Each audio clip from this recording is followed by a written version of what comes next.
ஆசைப்பட்டேன். ஏன்னா எனக்குள்ள வந்து அந்த ஒரு கோவம், சரி எப்படி நம்ம நிராகரிக்கலாம், நம்ம ஸ்கூல் ஸ்டூடெண்ட்ஸ் நம்ம எந்த வகையில் நம்ம வந்து குறைஞ்சு போயிட்டோம். நீங்கள் ஐஐடியில் படிச்சிருக்கலாம், ஐஏஎம்ல படிச்சிருக்கலாம், ஐஎஸ்பியில் படிச்சிருக்கலாம், எதுனாலும் படிச்சுட்டு போங்க, அதுக்காக நாங்கள் குறைஞ்சவங்க கிடையாது, எங்ககிட்டயுமே எல்லா திறமையும் இருக்குன்னு சொல்லிட்டு வந்து ஒவ்வொரு வாட்டியும் நினைச்சு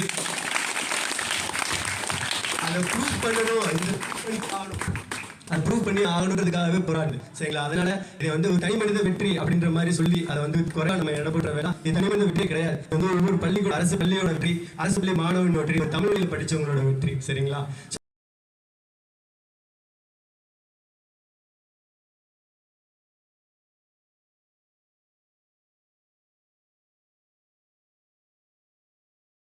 பார்த்தீங்கன்னா தொலைதூர கல்வியில் படிச்சிருக்கீங்க அப்படின்னு சொல்லி வந்து பார்த்தீங்கன்னா ஒவ்வொரு இடத்துலையும் வந்து பார்த்தீங்கன்னா நம்ம நிராகரிக்கப்படும் போதும், சரிங்களா, ஸோ அந்த நிராகரிப்பு எல்லாருக்குமே நம்ம ஃபேஸ் பண்ணுவோம். சரிங்களா? ஃபேஸ் பண்ண வாழ்க்கையில் ஏதோ ஒரு வகையில் நிராகரிப்பு ஃபேஸ் பண்ணுவோம்.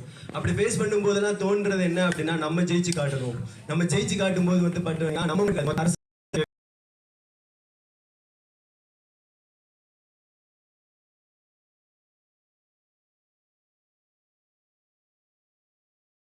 ஒரு கம்ஃபர்ட் ஜோன்ல நம்ம வந்து பார்த்தீங்கன்னா உள்ளுக்குள்ளே நம்ம அடங்கி இருக்கோம்.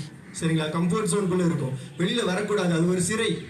கம்ஃபர்ட் ஜோன்ன்றது என்னன்னா அந்த 10 மாணவர்களுக்கு நடுவில் நம்ம இருந்து நம்மளை தக்க வச்சுக்கணும். வெளியில் நம்ம காட்டிட்டோம் அப்படின்னா 4 பேர் நம்ம கிட்ட கேள்வி கேட்பாங்க, அதுக்கெல்லாம் பதில் சொல்லணும். அப்போ 4 பேர் சிரிப்பாங்க, 4 பேர் 4 விதமாக கேள்வி கேட்பாங்க, அதுக்கெல்லாம் ஒரு கம்ஃபர்ட் ஜோன் சிக்கிக்கணும்னு நம்ம நினைப்போம். சரிங்களா? ஸோ அந்த மாதிரி கம்ஃபர்ட் ஜோனை விட்டு வெளியில அதனால வந்து பார்த்தீங்கன்னா அந்த கம்ஃபர்ட் ஜோன் விட்டு வெளியில வந்து எல்லாருமே வந்து பார்த்தீங்கன்னா வாழ்க்கையில மிகப்பெரிய இடத்துக்கு முன்னேறி இருக்காங்க.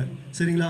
அந்த கம்ஃபர்ட் ஜோனை பொறுத்த வரைக்கும் வாழ்க்கையில வந்து அது வெளியில வரும்போது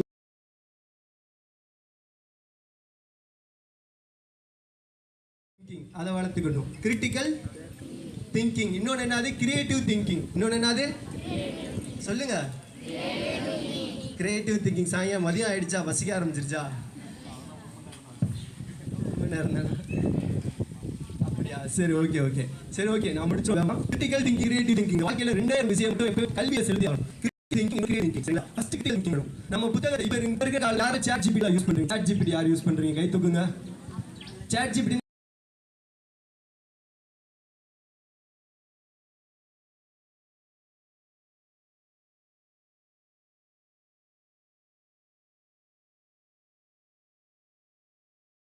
இந்த மாதிரி இளைஞர்களுக்கு, அதாவது தன்னால் முன்னேற முடியாதுங்கிற மாதிரி நினைக்கக்கூடிய சூழ்நிலையில் இருக்கின்ற இப்போ இந்த காலகட்டத்தில் நான் சாதித்து காட்டுவேன், என்னால் முடியும் அப்படின்னு சொல்லிட்டு நமது சங்கர் பாண்டியராஜங்கிற உங்களை போன்ற அரசு பள்ளியில் படித்த ஒரு மாணவர் இந்த அளவுக்கு சாதித்திருக்கிறார் என்றால் அந்த நான் முதல்வன் திட்டம் அவருக்கு கைது கொடுத்திருக்கிறது.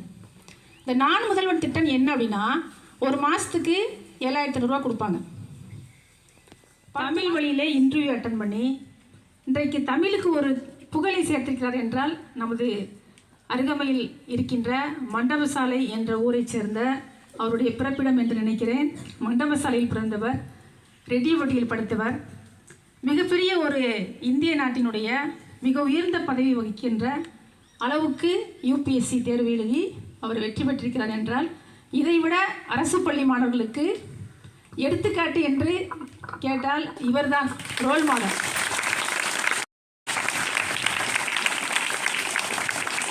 மிகச்சிறந்த ஒரு ரோல் மாடல்.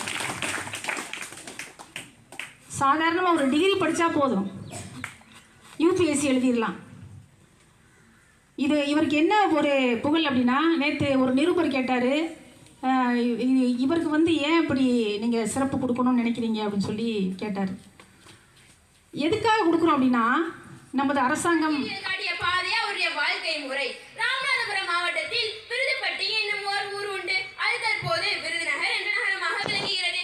அவ்வூரில் உள்ள தேங்காய் வியாபாரியான குமாரசாமி நாடாருக்கும் சிவகாமி அம்மையாருக்கும் ஜூலை திங்கள் 15ஆம் தேதி 1903ஆம் ஆண்டு கர்ம வீரர் காமராஜர் பிறந்தார். இவரது பிள்ளை திருநாமம் காமாட்சி, இவரது தங்கை நாகம்மாள். இவரது 6வது வயதில் தந்தை காலமாகிவிட்டார். தாய் மாமன் கருப்பையா நாடாரின் பராமரிப்பில் வளர்ந்து வந்தார். இவர் 6ஆம் வகுப்பு வரை தான் படித்தார். பின்னர் தாய் மாமன் நடத்தி வந்த துணிக்கடையில் பணியாற்றினார். துணிக்கடையில் வேலை செய்யும் போதே செய்தித்தாள் படிக்கும் பழக்கம் ஏற்பட்டது. இவர் விடுதலை இயக்க கூட்டங்களுக்கும் செல்வார்.